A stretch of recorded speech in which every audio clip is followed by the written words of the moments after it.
네, 이어서 보다 자세한 뉴욕 증시 마감 현황 체크해 보겠습니다. 메타 투자자문 자산운용본부 송준호 부장 연결하겠습니다. 안녕하십니까? 네, 안녕하세요. 네, 뉴욕 증시 3대 지수 이제 간밤에 모두 상승 전환했습니다. 러시아와 우크라이나 사이 긴장이 좀 완화됐다고 볼 수 있겠죠? 네, 맞습니다. 러시아 국방부가 우크라이나 접경에 배치되었던 병력 일부가 훈련을 마치고 복귀 작업을 시작했다. 이런 소식을 전하면서 뉴욕 증시는 강세로 마감을 했습니다. 러우 전쟁 우려가 불거진 이후에 처음으로 대대적인 완화 시그널이 나온 것입니다. 긴축 우려와 함께 최근 증시를 억눌렀던 해당 우려가 완화되면서 장중 S&P 500이 1.5%, 다우산업 1.2%, 나스닥이 2.1%가량 상승을 했습니다. 반면 전쟁 긴장감 완화로 WTI는 배럴당 91달러 후반대에 거래되면서 4% 가까이 하락을 했습니다.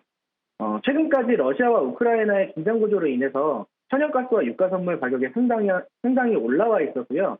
이에 따른 2월 인플레이션 데이터 또한 역사적인 수치로 발표될 가능성이 있습니다. 그래서 러시아와 우크라이나 간의 무력 충돌 문제가 해결된다고 해도 이미 인플레 우려를 높여놨기 때문에 단기적인 안도 랠리는 가능하지만 장기적인 상승 관점에 대한 의문은 여전히 큰 상황입니다. 추가적으로 러시아가 병력을 일부 복귀시키기는 했지만 외무장관은 군사훈련이 종료되었기 때문에 복귀하는 것이고 모든 군사훈련은 계획대로 진행된 후에 종료될 것이다 이렇게 밝혔기 때문에 우려가 완전히 사라진 것은 아닙니다. 관련해서 미국은 우크라이나에 이어서 벨라루스에 체류하고 있는 자국민에 대해서도 즉시 출국을 권했습니다. 이번에 러우 전쟁 우려만이 시장 하락을 야기한 것이 아니기 때문에 증시는 오늘 나름 좋은 상승세를 보이기는 했지만 이전에 하락해왔던 하락폭에 비해서는 아직 턱없이 부족한 수준이고요. 오늘도 S&P 500이 2% 이상 급등하지 못한 게 개인적으로 조금 아쉬운 부분입니다. 그리고 오늘 1월 생산자 가격은 예상보다 높게 공개가 되었는데요. 미국 노동 통계에 따르면 생산자 물가지수는 1월 최종 수요가 1% 정도 증가를 했습니다. 이번 생산자 물가지수 예상치는 0.5%였는데 지속적인 공급망 혼란 속에서 인플레 압력이 계속되고 있음을 보여주고 있습니다. 인플레 우려가 지속되고 또 긴축 긴장감이 단존하는 만큼 10년물 국채 수익률은 금일 2% 이상 상승하면서 2.04% 수준에서 거래가 되었는데요. 인플레이션에 대한 우려는 시장 상승을 지속적으로 제한할 예상입니다. 유가가 하락을 하고 나스닥이 강하게 올라오면서 반도체 회사들의 주가 상승이 좀 눈에 띄는 하루였는데요. 인텔이 타워 세미컨덕터를 54억 달러에 인수한다 이런 소식에 타워 세미컨덕터가 장중 40% 이상 상승을 했습니다. 엔비디아도 장중 7% 이상 상승을 하였는데 엔비디아는 현지 시간으로 내일 4분기 실적을 보고할 예정입니다. AMD는 월요일에 500억 달러에 달하는 자일링스 인수를 마쳤는데 오늘 2% 상승세를 기록을 했고요. 지금 반도체 산업 전반적으로 보면 엄청나게 투자가 일어나고 있는 만큼 거대 반도체 업체들의 생산 능력이 더욱 높아지고 있는 것을 예의주시하셔야 될 것 같습니다. 업종별로는 기술주와 경기민감주가 2.5%가량 상승하면서 시장 상승을 주도했고요. 산업재가 1.8%, 헬스케어 1.5%, 금융주가 1.4% 상승하면서 그 뒤를 이었습니다.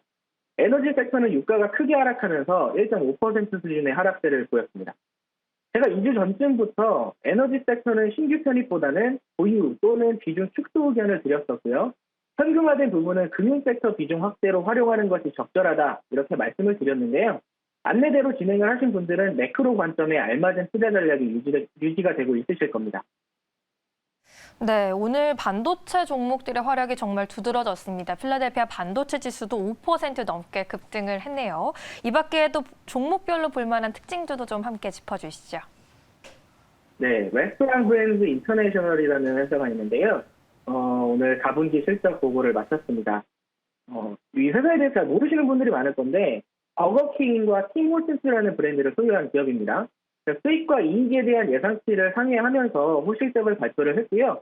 금일 시장 상승에 힘입어서 장중 4.5%까지 강하게 상승하는 흐름이 나왔습니다.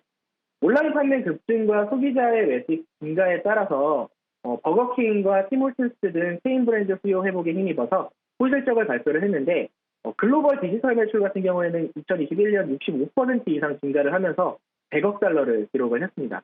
추가적으로 미국의 코로나 방역 조치 또한 완화가 되면서 소비자들도 점점 더 매장 숫자를 늘려가고 있다고 밝혔는데요. 오늘 실적 발표를 하면서 버거킹의 가장 유명한 샌드위치인 와퍼를 할인 메뉴에서 제외를 하고 더 높은 비용 상쇄를 위해서 메뉴 가격을 한 차례 더 인상할 거다. 이렇게 밝혔습니다. 외식업 관련이나 기업들의 실적 안내를 제가 드리고 있을 때마다 기업들이 가격 인상을 한다 이런 소식을 전해드리고 있는데요. 기록적인 인플레 수준과 임금 상승에 따른 이익 둔화를 소비자들에게 전가하는 모습이 보이고 있는 겁니다. 증권과 투자 측면에서 보면 기업들의 이런 행태가 당연한 거고요. 동사는 미국의 매출 성장보다 해외 매장이나 본사를 두고 있는 캐나다의 매출 성장이 더욱 가시적인 수준을 확인을 할 수가 있습니다. 전망이 나쁘지는 않은데 타 기술주들이나 탄력이 강한 종목들 대비해서 투자 매력도는 그렇게 높지 않을 것으로 예상을 하고 있습니다. 또 글로벌 호텔 기업인 메리어트 또한 4분기 실적 발표를 했는데요. EPS는 1달러 30센트로 시장 전망치인 1달러 1센트를 상회를 했고요. 매출액도 44억 5천만 달러로 전망치인 39억 6천만 달러를 상회를 했습니다. EPS는 예상치를 28% 이상 상회를 하였고요. 전년 동기 대비 980%가량 증가한 수준입니다. 매출액 또한 예상치를 12% 상회했고 전년보다 100% 이상 성장하는 모습을 보여주었습니다. 세계적으로 리오프닝과 위드 코로나 조치에 대한 기대감이 더욱 강해지고 있는데요. 우리나라 또한 확진자 수 폭증이 되고 있는 것에도 불구하고 거리두기 방역 조치 완화 조짐이 나오는 것은 위드 코로나를 준비하는 단계로 볼 수가 있겠습니다.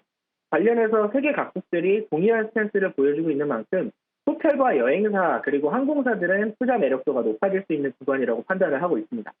호실적 발표와 추가 성장 기대감으로 또 우리 관련된 섹터들이 상승을 하는 모습이 보였고요. 메리어트는 오늘 5% 가까이 상승을 했습니다. 네, 이렇게 리오프닝 관련주에 대한 의견까지 들어봤고요.